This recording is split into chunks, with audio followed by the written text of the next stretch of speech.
Oke, assalamualaikum warahmatullahi wabarakatuh. Berjumpa lagi dengan saya Rahmat Puranto, Duta Baca Kabupaten Magelang. Oke, selamat pagi, siang, atau malam. Nah, tergantung teman-teman membuka video ini kapanpun itu.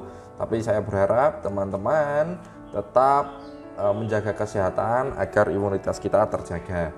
Nah, pada kegiatan kita kali ini kita akan membahas salah satu rangkaian di mana nanti kita akan belajar menulis ala quantum learning. Akan tetapi kita di sini perlu mengingat peristiwa ketika kita diminta menulis oleh guru atau orang-orang terdekat kita saat masa kecil dulu. Pasti teman-teman pernah diminta untuk menulis surat, menulis cerpen, menulis dongeng, menulis puisi, menulis email, bahkan menulis SMS atau menuliskan WA.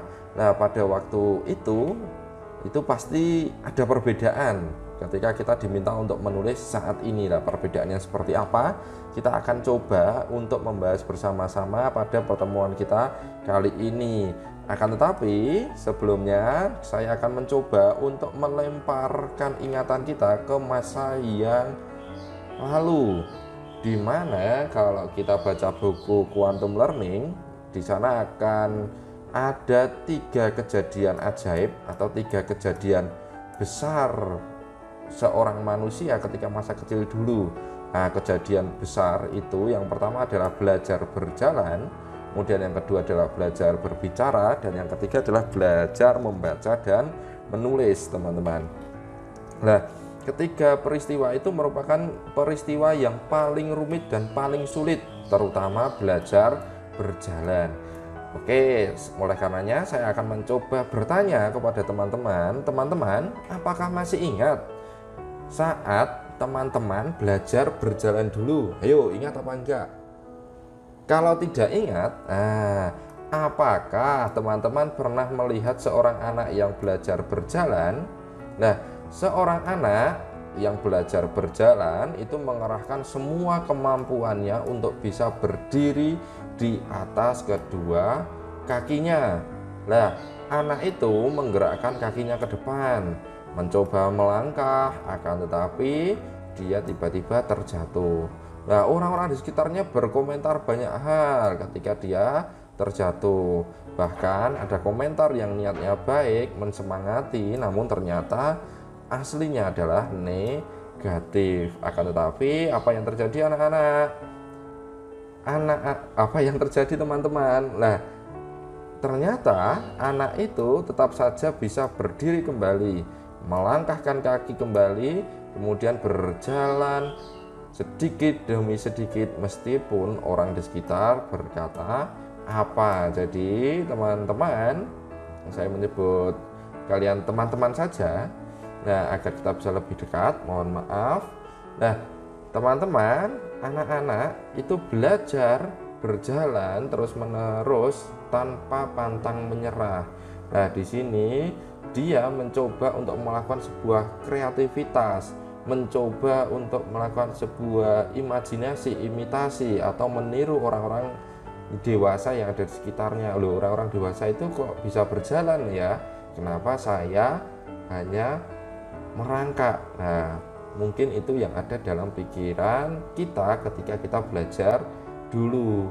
Nah, ada juga penjelasan dari masa kecil kita dulu.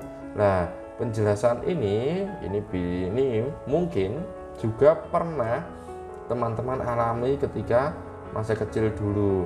Nah, apakah teman-teman menyadari kalau masa kecil dulu adalah masa di mana imajinasi kita berjalan sangat aktif, teman-teman.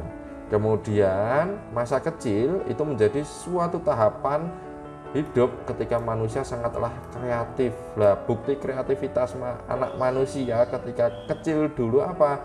Yaitu yang pertama belajar berjalan, yang kedua belajar memahami simbol-simbol dalam bentuk ucapan atau belajar berbicara, dan yang ketiga adalah ketika kita belajar simbol-simbol dalam bentuk tulisan, yaitu membaca dan menulis.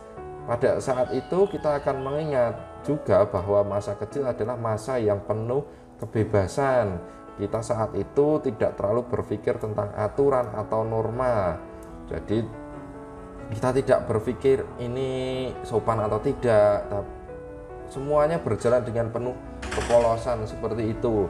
Nah, di sana kita tidak khawatir akan hal yang dilakukan oleh kita itu benar atau salah, baik atau buruk, indah atau jelek. Nah, yang ada itu hanya maju terus, berkembang terus, belajar terus, seperti itu. Nah, itu kalau kita ingat dan kita renungkan apa yang terjadi di masa kecil kita dulu. Nah, oke, masih ingat pelajaran mengarang semasa SD dulu? Waktu itu mengarang ya mengarang saja, tidak terlalu berpikir apa yang harus dituliskan, semuanya mengalir penuh dengan imajinasi. Nah, kita waktu kecil dulu, atau kalau kita melihat anak-anak ketika menulis, ya itu biasanya dia akan menulis apa yang ada di dalam kepalanya.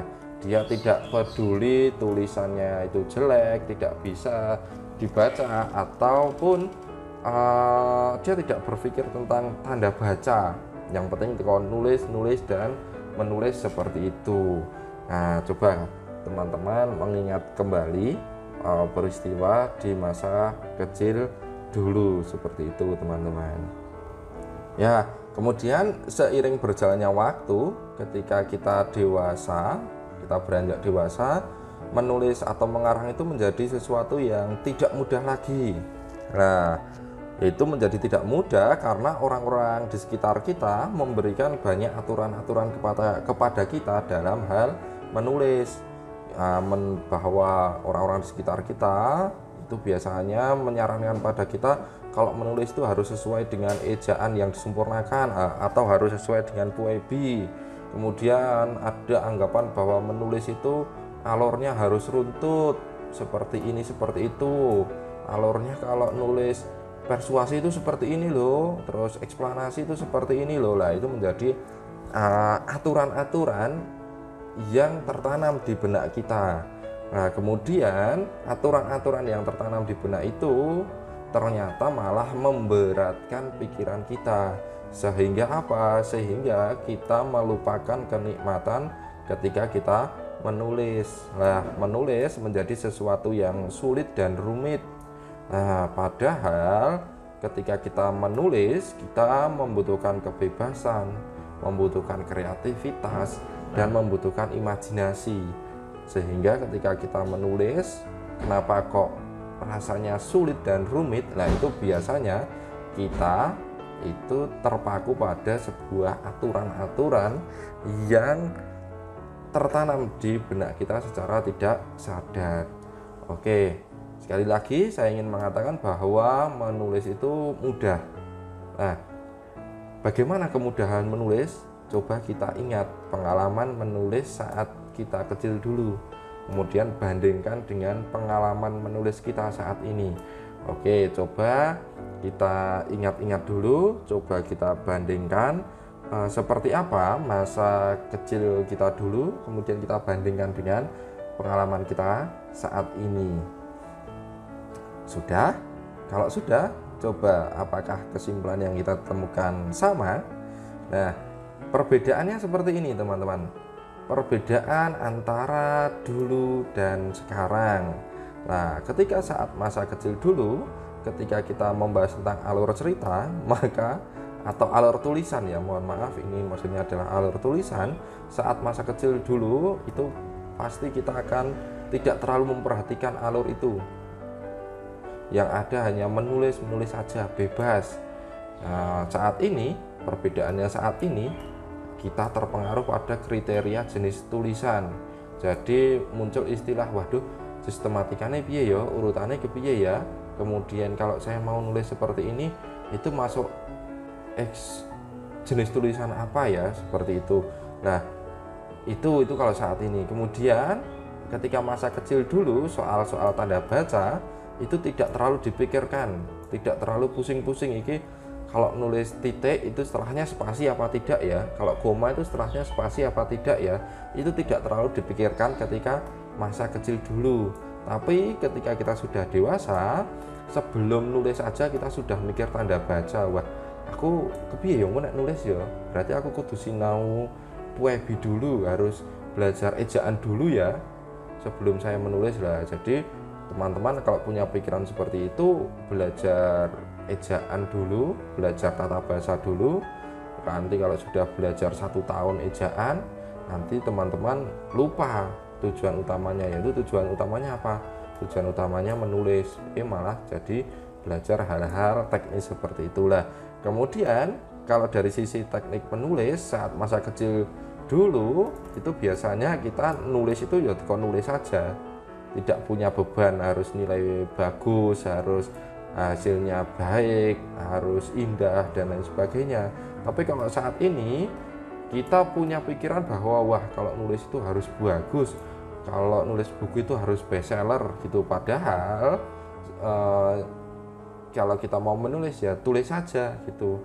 Jadi kalau kita punya pikiran-pikiran yang membebani, itu ketika ada salah sedikit saja, itu biasanya ketika kita menulis langsung dibetulkan seperti itu. Padahal untuk pembetulan itu membutuhkan kerja otak yang lebih ekstra. Padahal otak kita sedang fokus dalam menulis. Jadi kalau menulis itu ya menulis saja, nggak usah langsung dibetulkan, apalagi memikirkan ini sudah betul, ini sudah salah dan lain sebagainya. Jadi yang penting, yang pertama ketika mau memulai menulis adalah tulis saja. Nah, kemudian ketika masa kecil dulu kita sangat luas sekali. Nah, kita sangat imajinasi kita sangat berjalan.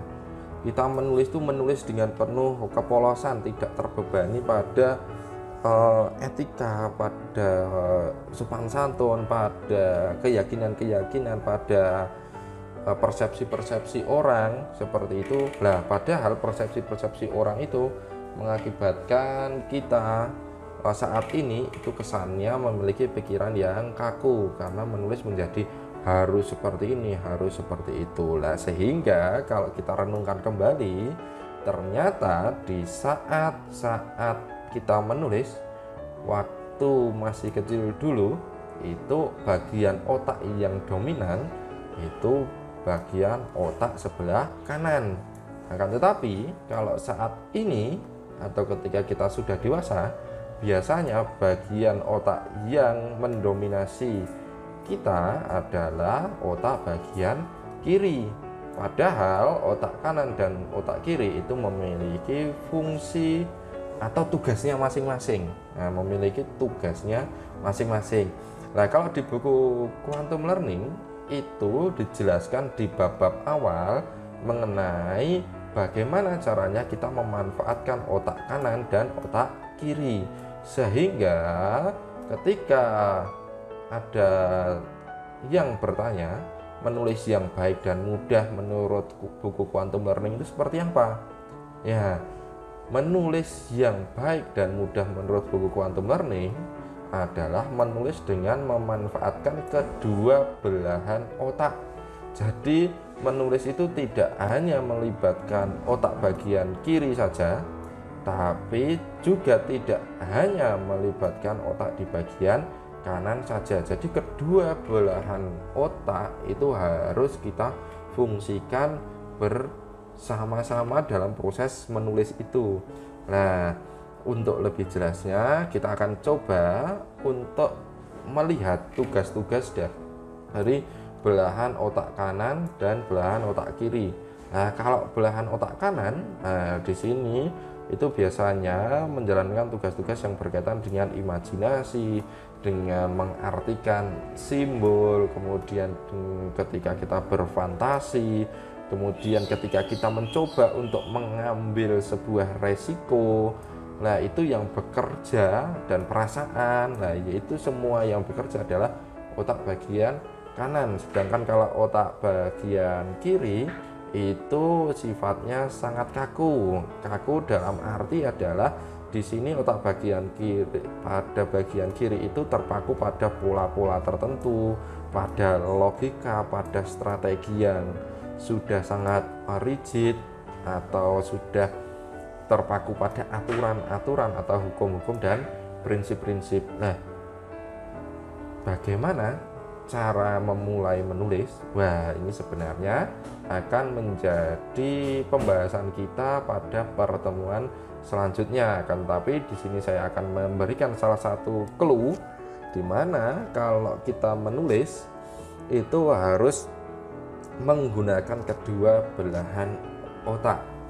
Yang pertama, kita harus menggunakan belahan otak bagian kanan, di mana kita harus happy dulu, senang dulu, kemudian happiness, bahagia dulu, kemudian kita menyukai dengan kegiatan menulis. Jadi sebelum kita menulis, kita harus senang, bahagia, dan suka terlebih dahulu. Panjenengan kalau mau memulai menulis itu pokoknya jangan berpikir soal aturan-aturan tanda baca dan tetek bengeknya itu. Yang penting tulis saja. Gunakan bagian otak sebelah kanan, baru kemudian setelah selesai membuat draft kasar, kita baru mengaktifkan otak kiri kita untuk melakukan evaluasi dalam rangka proses penyuntingan atau editing. Seperti itu teman-teman materi kita. Jadi nanti untuk pemanfaatan otak kanan dan otak kiri ketika memulai menulis akan kita bahas di materi selanjutnya, yang mana materi tersebut akan kita sampaikan besok, insya Allah besok siang. Seperti itu saja dari saya. Terima kasih, banyak kurangnya mohon maaf. Wassalamualaikum warahmatullahi wabarakatuh.